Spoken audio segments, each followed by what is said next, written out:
it is yelling, growling, screaming, or even pig squeals, the metal world has a variety of vocal styles. Some love it, some can't stand it. Let's take a closer look at extreme metal vocals.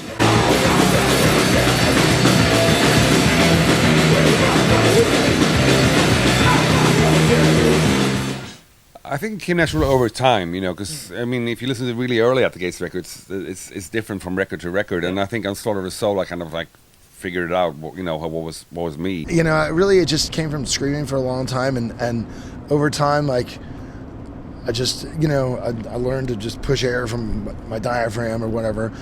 But the section of my throat that I used for the rasp, because you have to like grate on something, has moved up.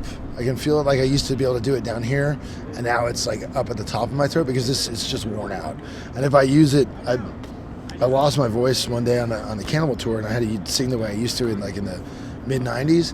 And I did one show, and the next day, luckily we had a day off, but I mean, I could barely talk. I was like, dude, I don't know how I used to do this because it's fucked. The sound, it's just like this thing I've been like developing for years and years with like different kinds of techniques. And it also has to do with like something to do with lyrics also, because I can use like different kinds of vocal sounds to different lyrics, to different meanings, to different themes, stuff like that,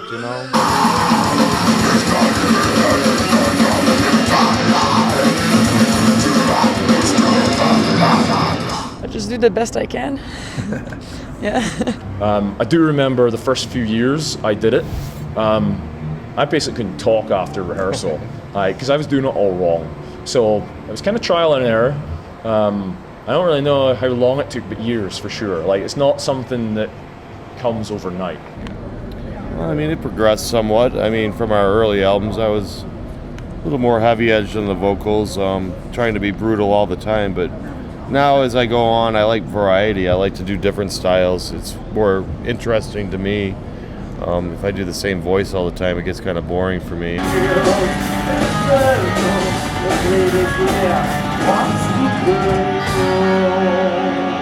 Well, I find, I've been screaming now since '99, so it's been a few years, and I find the voice matures and moves over the years. Like, I used to be doing like crazy high-pitched scream and like Milos, which are more like mids, I couldn't do really. And then now with time, I can't do I find with time the voice, you get more control of your voice, but I don't know if it's the case for every singer, but at least mine goes lower with the years. I think all my favorite kind of vocalists blended into what I wanted to do in a way, and what I felt most comfortable with. But I always, the Becerra, and we have Becerra from the Possessed, and Tardy, as you say, is a great vocalist, and with a rasp to it, but also, always. As I was like a thrash metal fan before before death metal existed, because I'm that old, to have audible words in the death metal vocals style was really important for me as well, because I'm a lyricist too, so I really wanted the words to stand out as well. So I don't know what happened. It's kind of just grew out of all the inspirations I had. I'm still developing it. It's not there yet. I'm learning as I go, and like the more people that I actually come across, and like touring's a big help with that, because we get to see 4 or 5 different bands do 4 or 5 different things every night, right? And I hate to say that I'm that guy, but I'm always up front being like, okay, that sounded cool. I can take something of that. But before, when I first started, when I was 16 or 17, it was just really waiting until mom left the house, and then cranking stuff and yelling as loud as I could until I couldn't speak for a couple of days afterwards. So a bit more developed since then, but that's the humble beginnings. But it's very like natural. Like, I never really put a lot of thought into it. I drink a few beers, before we go on stage. It just like kind of numbs up your throat because it hurts. It fucking hurts, like screaming like that. So it's like, all right, my throat's numb. I don't really care. I can just grate on it, and people always think that they're like, oh, you smoke, right? And I was like, no, I don't smoke at all. I just talk like this because I scream like an idiot for fucking 20 years.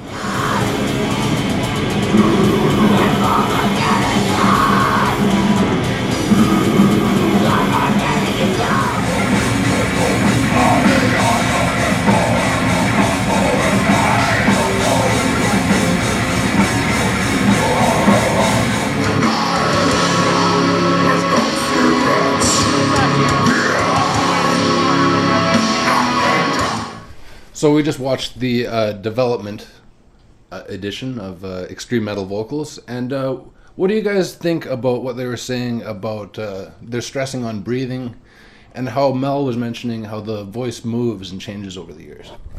Well, I always talk about this, and people bring it up to me as well. On the first Kaioctus album, my vocals were a little bit higher.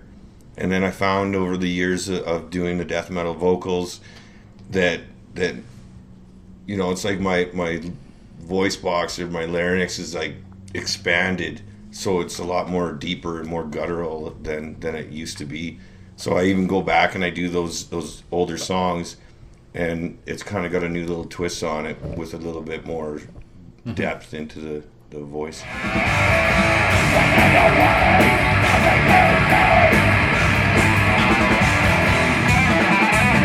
Yeah, that's in our band we try and do like 3 different levels of vocals, like death, screams, and then clean singing, and yell screaming.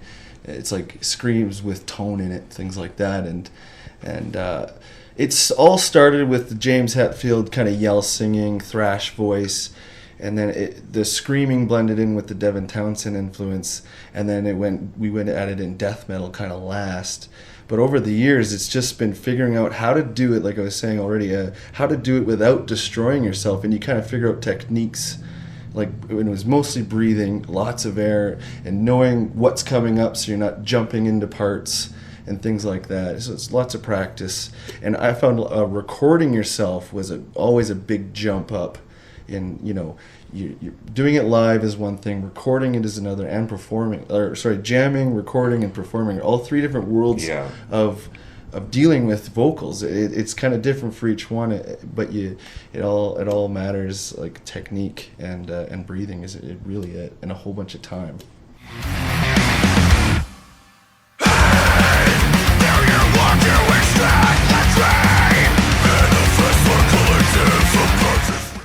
To developing voice, and what's changed over time is being more critical of things. And I think, like Sean was saying with recording, you know, you get in there and you're like, I fucking suck. And just like doing a million takes over and over is like, not good enough, not good enough, not good enough. Yeah. And then I'm worried. I'm like, is it really like that hit or miss when I go to play live? And then I look at like live footage. So I'm like, actually, it's okay because there's the energy of the crowd going. There's other elements in there. It might not be perfect, but it's got enough character to it that it doesn't matter. And I think the big difference is over time, at least for me, I haven't got lower. But, you know, that's I probably haven't worked on low end. I've been trying to get higher, if anything. Mm-hmm. But I think the big thing is the character in the voice and being able to inject that. So beyond the technique of whatever technique I'm trying to pull off, there's the attitude that goes with the lyrics. And I think that attitude is like a really important glue.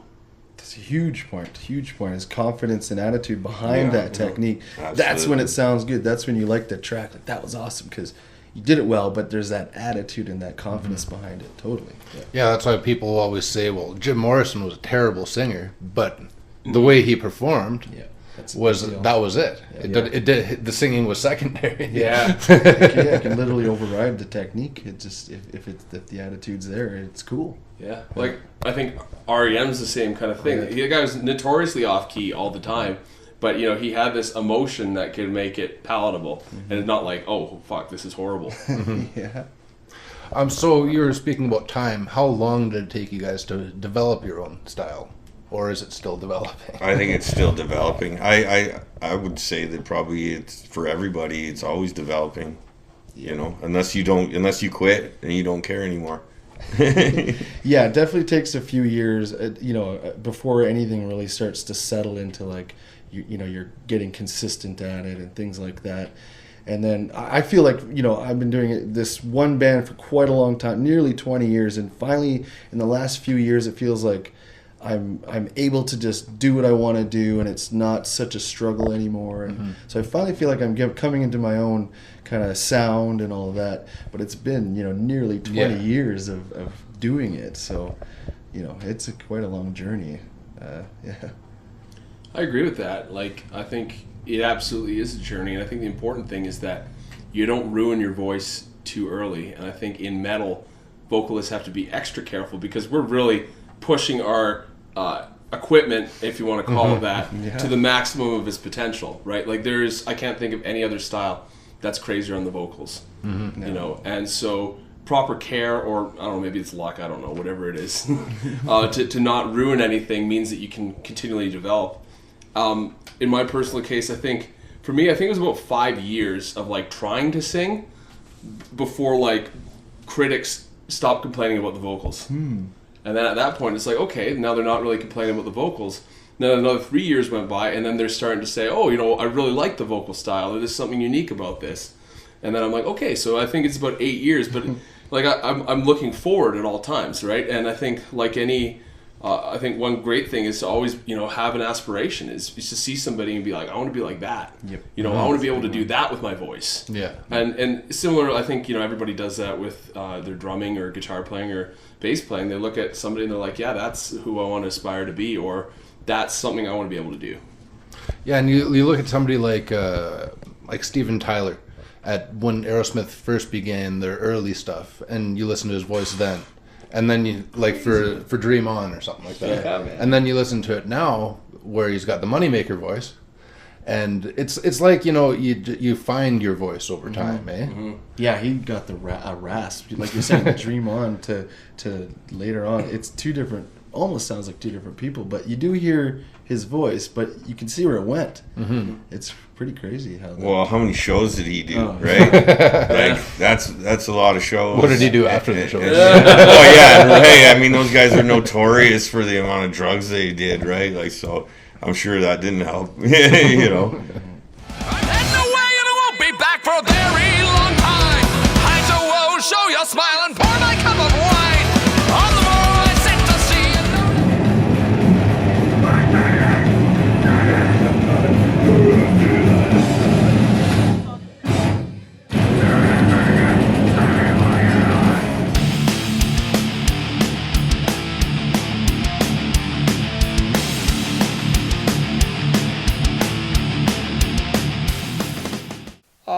a light run, I think, is a good thing. They're good, but you got to be careful because, you know, if you're like me, you're going to hurt yourself. And, yeah, that's never good. I guess if you're looking for the Iggy Pop look, then yeah, sure, man. Everybody likes skeletons. Definitely a do on that. That's what I like to do. I found that works. You know, you've had a big spaghetti meal and now you're all heavy and or whatever meal. You know, you got to be careful what you eat. Yeah, dude. Sleeping is awesome. What's that? Yeah, your 8 hours, not only for vocals, for your ears, acoustic. Like you need 8 hours, I think, to repair all your the hair that works for not damaging your ears. So do it. You know, that might be necessary. Essential. Okay, if you feel like it. A must. Absolutely. Like the worst is like when you're on stage and you gotta piss. You're just like trying to not think about it. Like, and your guitar is like jamming your fucking dick. Definitely, because there has been more than one time where there's been a near accident on stage, and your band members will not appreciate that. No, bad idea, because it's all you're going to start to think about. You're not worrying about your lyrics or the show. You're just thinking, I don't want to piss my pants. No, because you don't want to scream with diarrhea in your pants. I'm sorry. No way, man. He'd explode. He'd be a big mess of pile of shit, man. That'd be fucking horrible. If it's part of your set, then yes. Oh, you mean on stage or not on stage? Okay, let's redo that one. 100%. Unless you're in a power metal band, and then you just you got to grab the bag and squeeze it a little bit just to get your tone up there. I don't know. You kind of need to hold that in to kind of get your angst going. So. Oh, always. I do that every day, show or not. After the show. Because you want to be at least a little horny on stage. You know what I mean? It's good to just like get the moves down, a little aggression or whatever. Some people are under the impression that touring musicians get laid. Next question, please. I'm embarrassed.